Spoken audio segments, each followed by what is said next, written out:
UALR Television is pleased to bring you the Clinton School Speaker Series.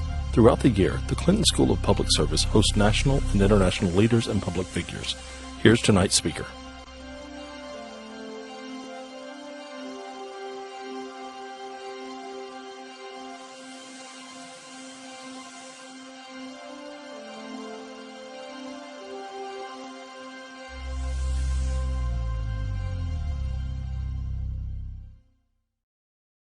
I am here to talk about a program that we created in Maine, a group of citizens, mostly younger citizens, and Maine being a very small communal state. You know, all these newspapers in Maine want to interview me. Oh my goodness, you're going to Arkansas, they invited you to speak, so I've got all these newspaper interviews. My father was asked me to make sure I said hello to the president for him. I'm like, Dad, I'm not going to see President Clinton. It's a school of public policy. But that he didn't seem to buy that. He thought for sure I was going to see the president. So, and somehow convinced the president to promote Opportunity Maine. But a little bit about my background and how I came to do this. I grew up in northern Maine. Maine is a small state, relatively, but for the Northeast, it's a very big state. Mostly forested, and I grew up in a paper-making family. Everyone in my family worked in paper mills, or were potato farmers, or were loggers. And so I am the first generation of my family to go to college, and it was not encouraged.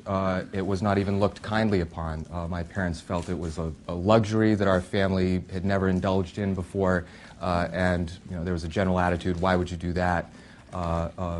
Millinocket was a town where you could go to high school, graduate, and go to work directly into the paper mill and work there your whole life and make a very good living, relatively, take care of your family. That all started to change in the 90s when paper companies started leaving the state and closing down mills. Maine's paper-making economy, which was about the largest industry in the state, went from over 17,000 jobs in the state to under 7,000 jobs in the state in less than a decade. And that's just one industry. We also had textile, shoes, and other industries which were hit as hard, some of them harder. There is not a shoe plant left in Maine. They've all gone to the Caribbean Basin or overseas somewhere. So Maine was built on a manufacturing economy. We had enormous wealth of natural resources, hydropower, trees, everything was manufacturing. And what happened in my town was the same as what happened in many towns around the state. And I learned at a pretty young age what happens when people's jobs are taken away from them. I saw firsthand the amount of drug and alcohol abuse, domestic violence, suicide, towns gutted out by entire generations leaving, and realized at a pretty early age that the best social program out there is a good job. It solves many problems. And so that is what has driven me a lot in my work as a community organizer, as a labor organizer, as a lobbyist. My personal background is in tax reform, tax policy, generally, and tax reform policy specifically. And a lot of that energy was geared towards the idea that Maine needed to do something about its economy to get ready for a new century, to get ready for a new era of jobs. And the key to all of that was going to be education. It was very clear that education was going to be key to that effort. Opportunity Maine was formed in 2006 by myself and a group of other mostly younger Mainers who all came to the same realization. People from all over the state who had seen the same thing, tried to go to school. Many of us were first-generation college goers. A fear of student debt was insurmountable for many. Maine having this sort of very Yankee attitude towards debt. You just do not incur it. combine that with cultural attitudes against higher education in the first place, and the idea of incurring debt to go to college was just anathema culturally to a lot of people. So that's my background. It's very similar to a lot of people's background in the state. What did Opportunity Maine do? That's what most people want to know, and how we did it. The mission of Opportunity Maine is to promote economic security and sustainable development with innovative investments in expanding educational opportunity and upgrading the skills of our workforce. We have a very focused mission statement that is basically, in layman's terms, jobs through education. We can promote a better economy in the state. We can promote job creation and economic development by focusing on providing the educational opportunities that are needed to get into those jobs in the first place. My own father has now been laid off from 3 different paper mills in the state. He's 64 years old and holding on to one last paper mill job for 1 more year. And he himself quickly changed his tune from when I was young, because he himself was thinking, well, perhaps I should go get an associate's degree. I've got 10 more years in a good career. He didn't do that. He wound up getting another job in a paper mill. So that attitude is quickly changing in a state like Maine, but not fast enough. And the reality of being able to achieve that education certainly is not changing fast enough. So there's a lot of data and dynamics about Maine's economy that I would suspect are somewhat similar to Arkansas, and we can get into some of those things when we're discussing this, but just to talk about the policy and how we got where we did and how we made it law. The Opportunity Maine program allows people who go on to get an associate's or bachelor's degree within the state, once they graduate, if they are living and working and paying taxes in the state, they are eligible for an income tax credit claimed against their student loans. So it is a last dollar financing mechanism for higher education. It is basically, after all is said and done, after you've gone through higher education, gotten your degree, what are you left with? And that is your debt. By using the mechanism of an income tax credit and piggybacking on the financial aid system, we created a very efficient and accountable program in terms of administration that focuses the benefits of the program, that increased investment in higher education, solely on Maine workers. And that was a key piece that we felt needed to be addressed in order for a lot of policymakers, legislators, for a particular reason, a couple of reasons that I'll get to in a minute. The other way that the tax credit can be used is by Maine businesses. Maine businesses can create a student loan reimbursement program as an employee benefit. They can assume the student debt and they can claim the tax credit. Obviously, this only works for for-profit businesses. So hospitals, universities, and such, the individual themselves would need to take advantage of the tax credit. But for developing Maine's economy and encouraging business growth and expansion, this is a great way to address a lot of the concerns of the business community. So that's the program in a nutshell. There's all sorts of little details we can get into, but it is essentially a tax credit for student debt. Now, the program is much more than just a tax credit. It really is an ambitious promise. I like to compare it to taking out a bond. It is an ambitious promise that we can make today to spur enrollment and degree completion and the starting of your career or your business in the state of Maine, and pay for it in amortized fashion over time through the use of a tax credit. The program is not retroactive; it is prospective, which is what was key to the fiscal impacts. How did we do this? Certainly, the legislature in Maine always talks a good game about supporting higher education, the need for higher education, the need for expanded skills training. Talk doesn't get you all that far, and there are a lot of factors about higher education investment, public investment in higher education in Maine that are pretty deplorable. With since the early 80s, the cost of higher education has more than tripled. The burden of student debt that they are left with has more than doubled in less than a decade. From 2000 to 2005, state appropriations for higher education have dropped 23% per student. This year, for the first time ever, tuition makes up a larger portion of the University of Maine's budget than does state appropriation. I do most of my analysis in terms of regional, looking at New England. That tends to be how people think, so that's a lot of the analysis that we've done is based on New England comparisons. For Maine has 23% fewer degree holders in its workforce than the New England average. Our incomes are 25% lower than the New England average, placing us last on both counts. Obviously, they are related. Education level of the workforce clearly relates to income, and research has proven this out, that it is in fact the number one indicator of high average incomes is the percentage of degree holders in a workforce. How did we do this? Well, Maine has what's called a citizens initiative, and Arkansas has one too. I'm not sure exactly how yours works, but for us, we need to go out, you need to write a law, submit it to the Secretary of State.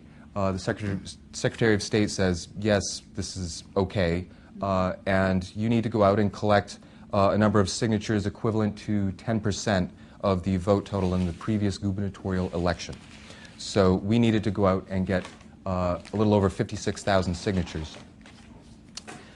Because we started as a group of younger people, we definitely played on the issue of youth engagement and addressing issues of a new generation, the economic concerns of a new generation that we felt legislators and policymakers generally were ignoring. We were perceived as, and to some extent we were, a youth-driven movement.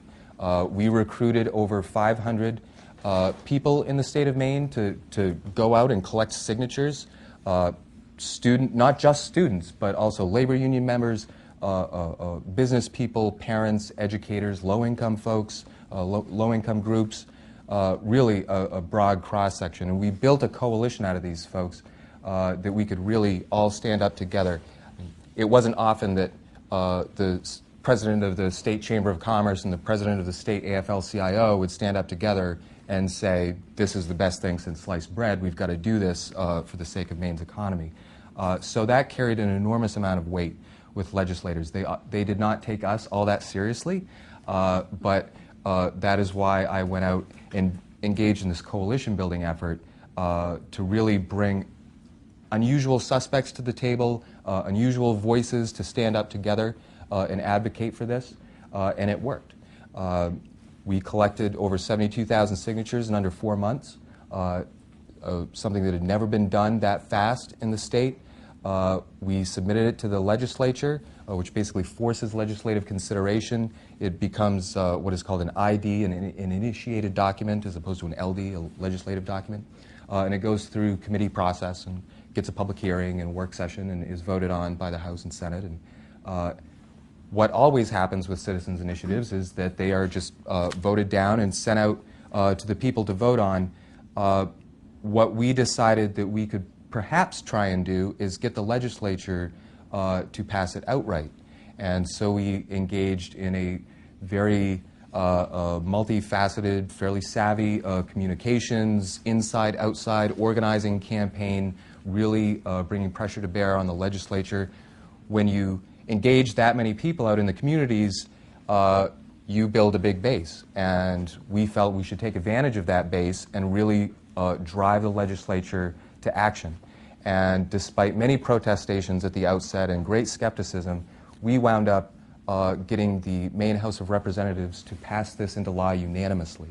The Senate passed it by a fairly wide margin, and the governor became an enthusiastic booster of the bill, of the program. This is only the 6th time in Maine history that the legislature has ever passed a citizens' initiative outright into law. So there were lots of firsts here in what we did, and we were very proud of it. So that's, in a nutshell, how the program works, how we brought it about. I do want to say there was there was an issue at the outset about that we were trying to address, which again, the youth element to this really had to do with the idea that there's this perception of youth disengagement from the political process, from civic institutions, and we felt that was bogus. We did not feel that young people were apathetic. We felt that the system was apathetic towards young people. It did not address their concerns.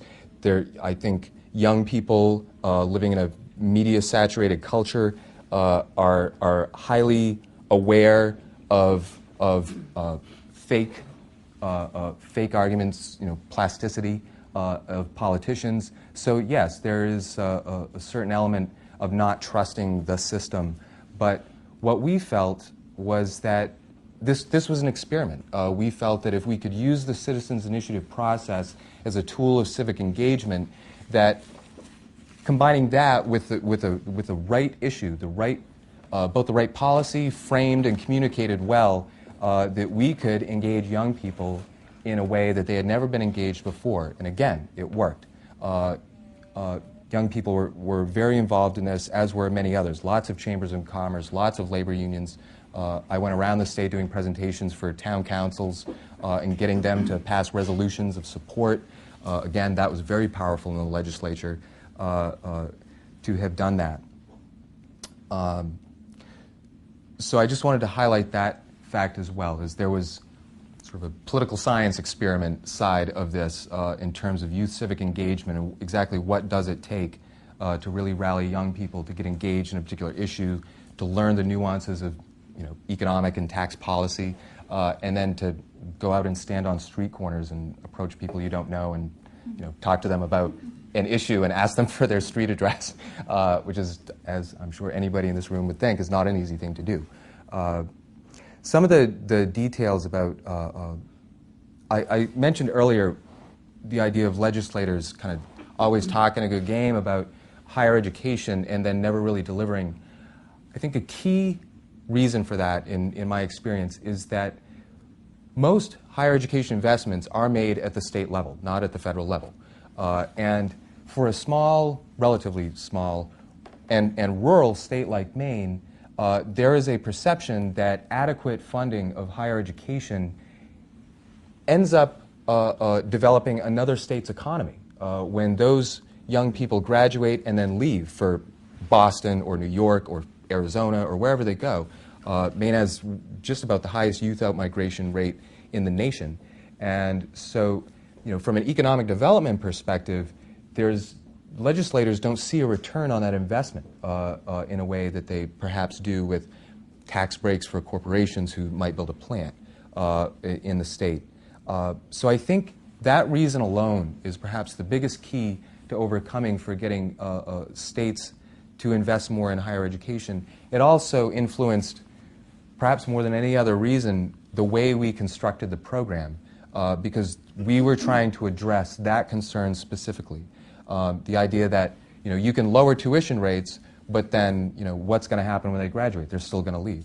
So rather than advocate for broader-based funding of education within the state, we went the route we did, which is this, as I described, this last dollar financing of education for Maine workers, for those who are living, working, and paying taxes within the state, or for businesses who assume their student debt. And again, that makes sure that 100% of that investment, that increased, very substantial increase in higher education affordability that we achieved, will accrue 100% to the state of Maine. And I think addressing that concern was probably the most important concern that we addressed in the whole affair. Another concern, certainly, is the fiscal impacts of this. As I said, it's prospective, it's not retroactive, so it starts off with costing nothing, and then over the course of 10 years, it will ramp up as one cohort graduates, enters into the program, and is taking advantage of the tax cut, the tax credit, and as more businesses are doing this. So the costs will certainly ramp up over the course of about 10 years, and our assumption is that the average student loan terms are about 10 years. So after a decade, as one cohort leaves the program and another cohort enters, the cost will plateau after about a decade. But the benefits will continue to accrue to the state. All research shows that once you've spent even just 3 to 4 years in a given place, particularly after graduating college, you are very likely to stay there permanently. By that time, you've developed a social network, you may have gotten married, perhaps bought a house. So again, the assumption being that once these people are done taking a tax credit, they're not leaving the state at that point. As far as the fiscal impacts go, this is a tax credit, so obviously it is revenue foregone. It is not a budgeted expenditure, but there is a concern. And we were very conservative in our projections of the benefits and of the costs. We assumed fairly high costs and fairly low benefits. But even still, we set some goals for where we'd like to see the program impacting in, graduation rates over the course, enrollment, graduation, and staying rates over the course of a decade. And if we can meet those goals, which are fairly modest, the program will cost a little over $50 million in the 10th year in foregone revenue. But the economic return to the state will be about $75 million a year in terms of increased tax revenues and this was a key lobbying point for legislators, and in decreased social expenditures.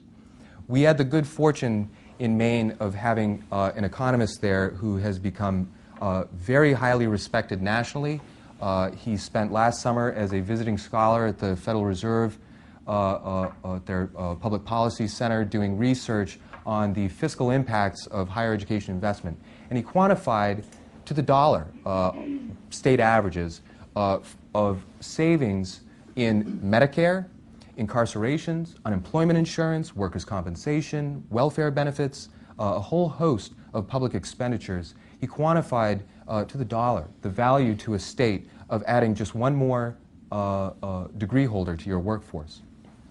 And what he found was, let me pull this out so I get your figures accurate. What he found was that just take Medicaid, for instance, which is quite an issue in most states, and just so you know, it is an issue in Maine more than any other. Maine spends more money on Medicaid per recipient than any other state in the country. We've made very generous and innovative use of federal matching to create what I would argue is a humane attempt to expand insurance as much as possible. It costs a lot of money. So the value of that was $470 annually per degree holder that you can add to your workforce. Over the course of a career, that's over $22,000 in benefits that you have not paid out. So we use this dynamic fiscal analysis to look at this and say, if the average Mainer with a bachelor's degree is making $16,600 more per year than the average diploma holder, and you're decreasing social expenditures, what does that amount to? And that's what we came up with, which was about $75 million in the 10th year. And again, we use very conservative projections. Low-end ranges on all the benefits, the highest-end ranges on all the costs. So this was a hard pill for legislators to swallow. Maine does not, I don't know if Arkansas does, but Maine does not use dynamic fiscal analysis in their fiscal notes. And there's a great deal of skepticism of it, but we felt, again, that simply by virtue of the fact that unless that graduate is living, working, and paying taxes in the state of Maine, they can claim no benefit. So we felt that it was legitimate to claim that you could measure it in this way and that you could count on those benefits down the road. That's a little bit. I can talk a little bit more about Phil's research. If people are interested in that, it's really interesting. I can talk a little bit more about any of the things that you have questions about, or the program, or you have questions. The one last thing that I would say is that Interestingly enough, there was some reticence, some pushback within the state amongst some of our progressive friends, social service, low-income advocates, some. And there was a sense that unfortunately, there is a sense that still, to this day, that higher education is some sort of middle-class endeavor, and that the role of government is to ameliorate poverty, and that the poor will always be amongst us, and there's nothing you're going to do about it. And absolutely, we fought back against that. I almost find that offensive, coming from a relatively lower-income family and having seen a lot of poverty. I think it's a ridiculous argument to make, and to claim that people are always going to be poor and the best that you can hope to do is ameliorate it. Everybody wants a chance to succeed. Everybody wants a chance to take care of their families. Everybody wants a chance to have a job that pays a living wage, that they can take care of themselves. Self-sufficiency is a human trait, I believe. And providing people the opportunity, a pathway to achieve that, we felt would truly address poverty in a sustainable way that would also build Maine's economy. Also, one other last point about that, the other concern expressed was that this was a universal program, that it would apply to people no matter what their income was. And all I could say is that, as far as I'm concerned, the best of the history of social change in this country happened with programs that were universal, that treated people equally. I would hold up Medicare, Social Security, the GI Bill. These are things that did not means test, that treated all people as a right of citizenship, that gave them an opportunity to improve their lives, to not spend their old age in poverty, to have health insurance, and we felt that that was the best way to go. We took some knocks for that, so be it. We still stand by that. A couple of quotes that I wanted to share with you. It's interesting, sort of the disconnect between those who are the advocates of lower-income people and the lower-income folks themselves. I want to share a couple of quotes with you in closing. I got this letter out of the blue from this parent group in Washington County, which is one of the poorest counties in the country. The unemployment, the poverty rates, it's really sad, the level of poverty there.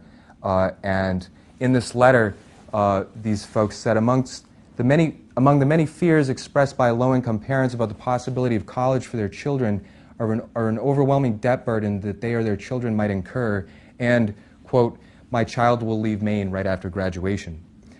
Opportunity Maine creates an alternative scenario that addresses both of those fears and is much more positive and hopeful.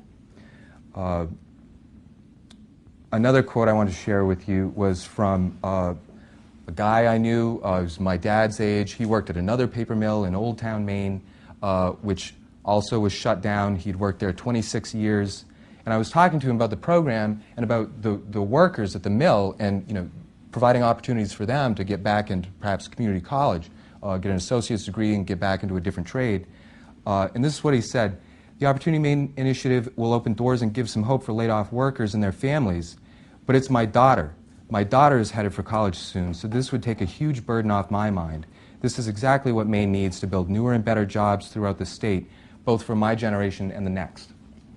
So I would leave those quotes with you in how, in human terms, ordinary people saw this program and the impact that it could have, and why we were able to recruit so many people and collect so many signatures, because we crafted a proposal and communicated it in a way that really touched a lot of people's lives and addressed what they believe to be a fundamental concern for themselves, their children, and Maine's economy. You have been watching the Clinton School Speaker Series, a public service program produced by UALR University Television in cooperation with the Clinton School of Public Service.